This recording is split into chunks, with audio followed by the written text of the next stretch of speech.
Hello everyone and welcome to We Boost Education. और आज का हमारा टॉपिक है फैक्ट इफेक्टिव लर्निंग।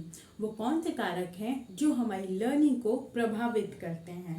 तो आइए बात करते हैं फैक्ट इफेक्टिव लर्निंग के बारे में। लर्निंग को इफेक्ट करने के लिए 4 फैक्टर्स होते हैं। First motivation, second curiosity, third respond and fourth reward. इन चारों फैक्टर्स को डिस्क्राइब करने के पहले मैं आप लोगों को एक छोटी सी स्टोरी, एक छोटी सी कहानी सुनाना चाहूँगी जो कि इन चारों फैक्टर से रिलेटेड है।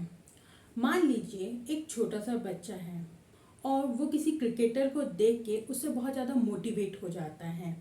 उसे लगने लगता है कि मुझे भी गेम खेलना चाहिए, मुझे भी क्रिकेट खेलना चाहिए और इस क्रिकेटर के जैसा मुझे भी बनना है। तो वो उस क्रिकेटर से प्रभावित हो जाता है, उससे मोटिवेट हो जाता है और फिर उसमें ये क्यूरियोसिटी एक्टिव होती है, ये क्यूरियोसिटी उसमें जागृत होती है कि मुझे भी क्रिकेट खेलना है। और वो क्रिकेट खेलने के लिए कोचिंग लेना स्टार्ट करता है और धीरे धीरे धीरे धीरे वो अच्छा खेलने लगता है। तो उसने ये रिस्पॉन्ड करा कि वो अच्छा खेलने लगा प्रैक्टिस से, क्योंकि उसने बार बार प्रैक्टिस करी, उसने ये चीज़ रिस्पॉन्ड करी और रिवॉर्ड के रूप में स्टेट लेवल में उसका सिलेक्शन हो जाता है। तो यहाँ पर आप देखेंगे कि हमारे चारों जो फैक्टर थे वो इस स्टोरी के अंदर आ गए हैं। जी हाँ, अगर हमें भी कुछ चीज़ लर्न करनी है तो उसके लिए ये चारों फैक्टर एक साथ मिल के उस लर्निंग को इफ़ेक्टिव बनाते हैं। तो चलिए बात करते हैं हमारे फर्स्ट फैक्टर की, मोटिवेशन की।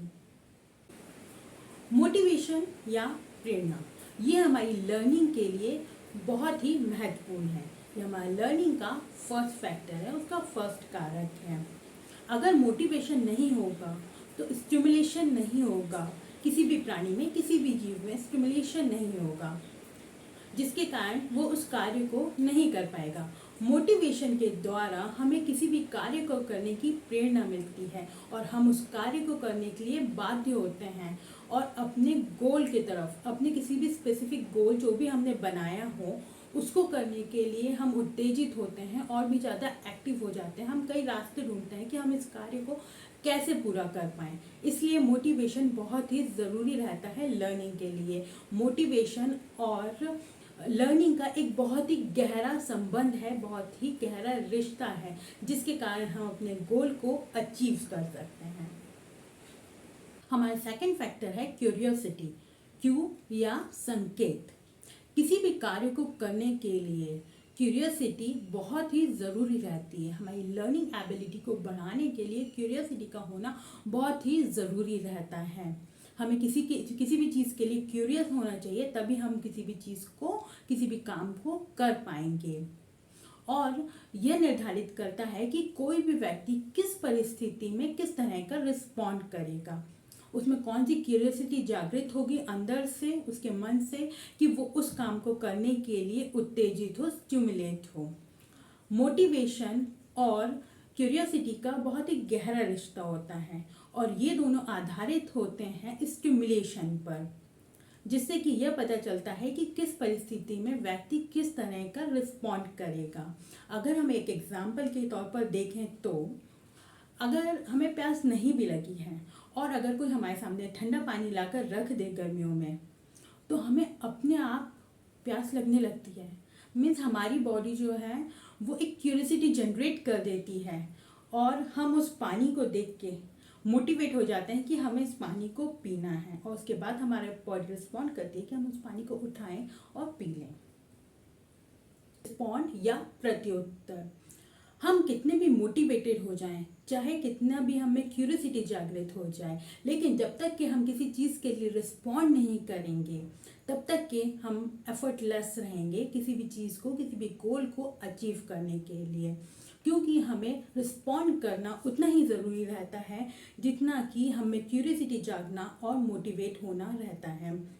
मान लीजिए आप किसी फ्लुएंट इंग्लिश स्पीकर को देख के बहुत ज़्यादा मोटिवेट हो गए कि मुझे भी इंग्लिश स्पीकिंग करना है, आप में ये क्यूरियोसिटी जागृत हो गई, लेकिन आपने इंग्लिश सीखने के लिए कोई कोचिंग नहीं ज्वाइन करी, कोई कभी बुक नहीं पढ़ी और ना ही कभी बोलने की कोशिश करी, तो क्या आप इस गोल को अचीव कर पाएंगे? नहीं कर पाएंगे। एक और एग्जांपल लेते हैं। मान लीजिए कोई बहुत ही छोटा सा बच्चा है और उसके सामने आप कुछ खाने का सामान रख देते हैं, कुछ खाने की चीज़ रख देते हैं, बट उसे नहीं पता है कि मुझे इसको खाना कैसे है। उसमें इच्छा जागृत हो जाएगी, वो खाने को देख के मोटिवेट हो जाएगा, उसको लगेगा कि मुझे खाना है, उसमें एक क्यूरियसिटी जागृत हो जाएगी। लेकिन जब तक कि उसको जाके उठाएगा नहीं तब तक कि उसको नहीं खा पाएगा। बट उसको ये नहीं खाना आता है, क्योंकि हम जानते हैं कि बच्चों का 50% ब्रेन डेवलप जो है वो 3 इयर्स ओल्ड तक के हो जाता है, बट वो लॉजिकली उतने स्ट्रांग नहीं होते हैं कि वो अपना लॉजिक लगा सके, इसलिए वो ये रिस्पॉन्ड नहीं कर पाएगा कि उसको वो उठा के और खा ले। ये काम उसके माता पिता को करना पड़ेगा। तो आई होप आप लोगों को ये समझ में आ गया होगा कि रिस्पॉन्ड क्या होता है।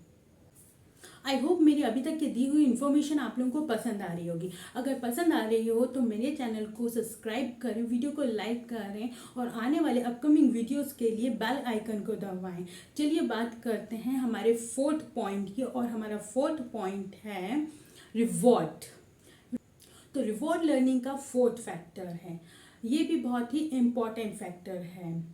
अमेरिकन साइकोलॉजिस्ट हल के अनुसार, जिन्होंने लर्निंग एंड मोटिवेशन पर अपना रिसर्च करा था, उन्होंने ये बताया है कि लर्निंग करने के लिए हमें किसी भी चीज़ को दोहराना, उसे बार बार करना ज़रूरी रहता है।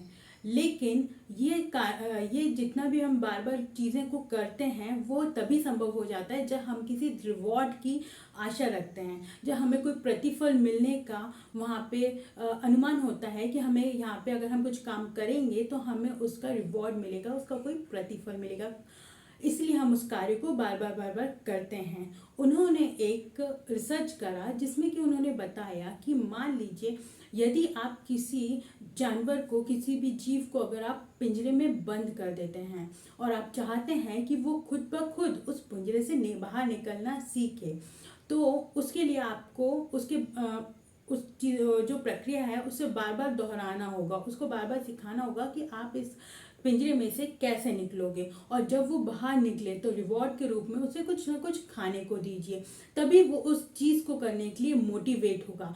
इसी तरह रिवॉर्ड हमारी ज़िंदगी में भी बहुत ही महत्वपूर्ण भूमिका निभाता है। जब भी हमें किसी रिवॉर्ड की आशा होती है तभी हम उस कार्य को करने के लिए मोटिवेट होते हैं और करते हैं। तो अब आगे से जब भी आप किसी से कुछ काम करवाना चाहते हैं तो उसके पहले उसे देने के लिए कुछ रिवॉर्ड ज़रूर रखें, भले ही चाहे वो अप्लॉज क्यों ना हो। अमेरिकन साइकोलॉजिस्ट हर्क ने बताया कि किसी भी कार्य को करने के लिए केवल मोटिवेशन ही जरूरी नहीं रहता है, या उसको बार बार दोहराना ही जरूरी नहीं रहता।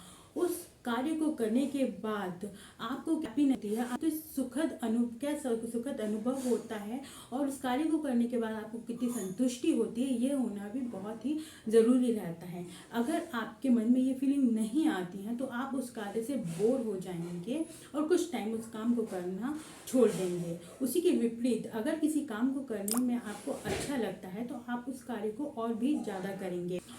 तो आई होप आपको मेरी ये जानकारी पसंद आई होगी। अगर पसंद आई हो तो चैनल को सब्सक्राइब करें, लाइक करें और बेल आइकन को दबाना बिल्कुल ना भूलें अपकमिंग वीडियोस के लिए। Thank you.